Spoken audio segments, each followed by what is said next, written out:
Maths news syllabus channel நேயர்கள் அனைவருக்கும் வணக்கம். பிஜிடிஆர்பி மேத்தமெட்டிக்ஸ் எக்ஸாம் ப்ரிப்பேர் பண்ணிகிட்டு இருக்கிறவங்க மிக விரைவாக ப்ரிப்பேர் பண்ணுங்கள். என்ன ரீசன்னா தேர்வு தேதி நமக்கு நெருங்கிட்டே இருக்குது.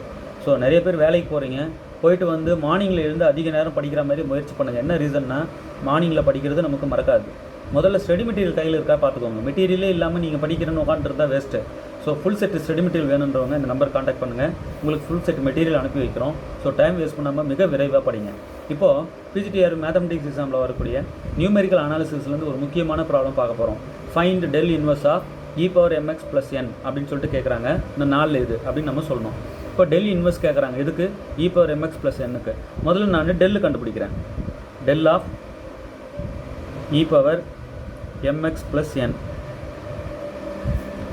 இது என்னென்னு பார்க்க போகிறேன். பொதுவாகவே del of f of x is f of x plus h minus f of x. இதுதான் del of f of x. இப்போ நமக்கு f of xன்றது இந்த e பவர் mx + n தான். அப்போது del of e power mx + n இதுக்கு என்ன வரும் சொல்லுங்கள். இந்த ஃபார்மில் முதல்ல எழுதிக்கிறேன். f of x plus h minus f of x, right.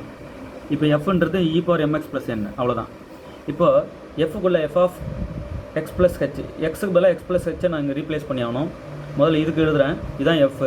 So e to the power m எக்ஸோட x plus h ஆட் ஆகிடும், அவ்வளோதான். Plus n. ஸோ உள்ளே வந்து ஆட் பண்ணுறது h எக்ஸோட ப்ளஸ் n அப்படியே தான் இருக்குது. ஓகே.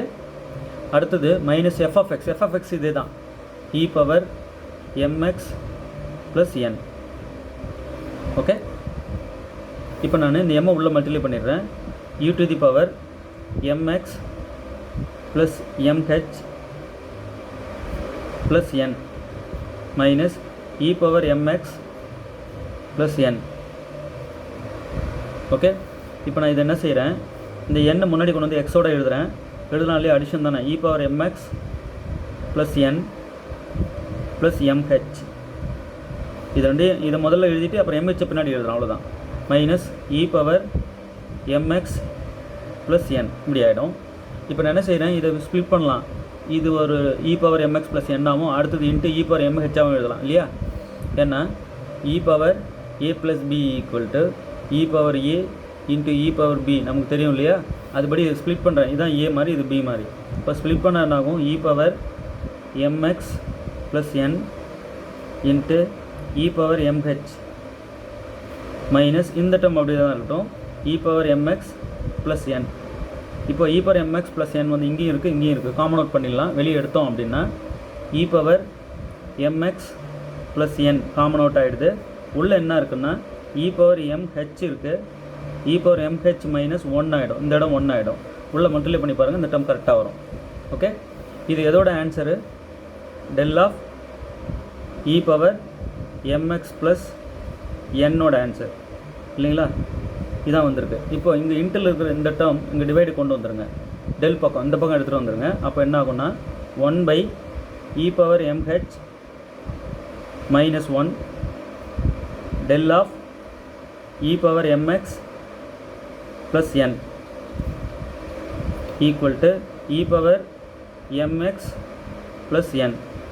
ஸோ இப்படி நிற்கும். இந்த டேர்ம் மட்டும் அப்படி இங்கே டிவைடுக்கு வந்துடுது.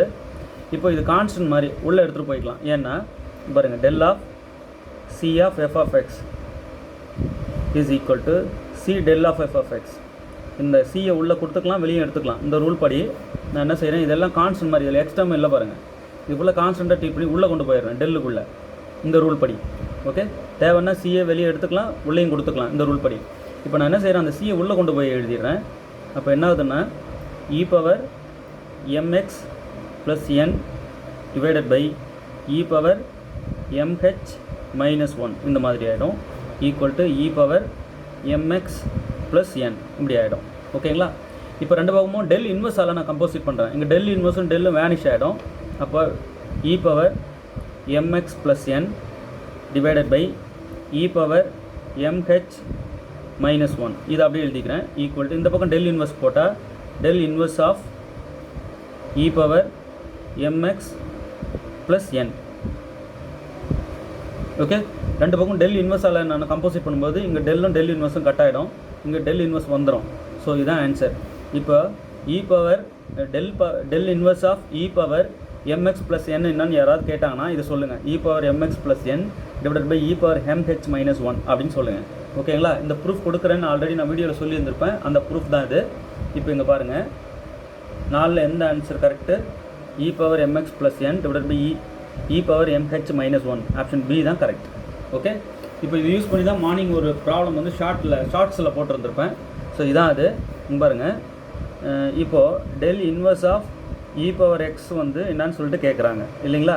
நமக்கு ஒரு ஃபார்முலா தெரியும், இப்போ தான் நிரூபித்தோம் இல்லைங்களா? அப்போது del inverse of e power mx + n இதுக்கு நமக்கு ஃபார்முலா தெரியும், ஜென்ரலாக நமக்கு தெரியும். என்ன சொல்லுங்கள்? இ பவர் mx + n இல்லையா, டிவைடட் பை இங்கே இ பவர் mh - 1. ஸோ இதோட ஆன்சர் தான் இல்லையா? இப்போ இதில் புட் m = 1 n = 0 இதில் புட் பண்ணுங்கள். அப்போ என்ன ஆகும்? டெல் இன்வெர்ஸ் ஆஃப் mக்கு 1, அப்போ இ பவர் எக்ஸு ப்ளஸ் n-க்கு 0 ஆனால் போடல, ஈக்குவல் டு இ பவர் mக்கு 1, அப்போ 1 × x எக்ஸு ப்ளஸ் பவர்லேயே ப்ளஸ் 0. ஓகே, n-க்கு 0 அதை போடாமலும் விடலாம், ஒரு ஸ்டெப் பிரதியிடலுக்காக காட்டுறேன். அடுத்தது இ பவர் mக்கு 1 × h - 1.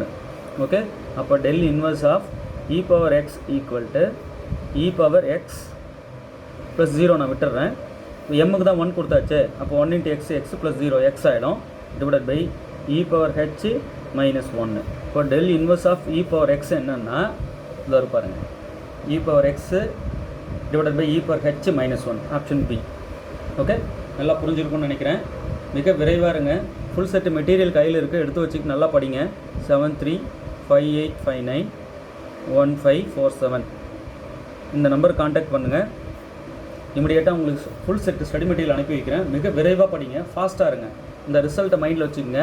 இந்த ரிசல்ட் இருந்தால் போதும், நம்ம ஈஸியாக இதை எடுத்துடலாம். எக்ஸ்பொனென்ஷியல் ஃபங்க்ஷனுக்கு உள்ள டெல் இன்வெர்ஸ்க்கு உள்ள எக்ஸ்பொனென்ஷியல் ஃபங்க்ஷன் இருந்தால் ஈஸியாக நம்ம ஆன்சர் சொல்லிடலாம் இந்த ரிசல்ட் படி இல்லையா? இப்போ இங்கே வாங்க, அதோட ப்ரூஃபே கொடுத்துட்டேன். ப்ரூஃப் கொடுக்குறேன்னு ஆல்ரெடி சொல்லியிருந்தேன் வீடியோவில், ஷார்ட்ஸில் சொல்லியிருந்தேன் மார்னிங்கு. ஸோ அதோட ப்ரூஃப் தான் இது. ஸோ பெரிய கஷ்டம் அப்படின்லாம் ஒன்றும் இல்லை, ரொம்ப ஈஸி. இதை எழுதி வச்சுக்கோங்க.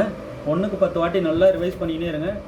டெஸ்ட் பேட்ச் எழுதி பாருங்கள். நிறைய டெஸ்ட்டு எழுத தான் உங்களுக்கு எல்லாமே ப்ராக்டிஸ் ஆகும். ஸோ டெஸ்ட் பேட்ச் ஜாயின் பண்ணுங்கள். டெஸ்ட் பேட்ச் ஜாயின் பண்ணிருந்தாலும் நான் சொன்ன நம்பரை காண்டாக்ட் பண்ணுங்கள். ஓகே, தேர்வில் வெற்றி பெற வாழ்த்துக்கள். தேங்க்யூ.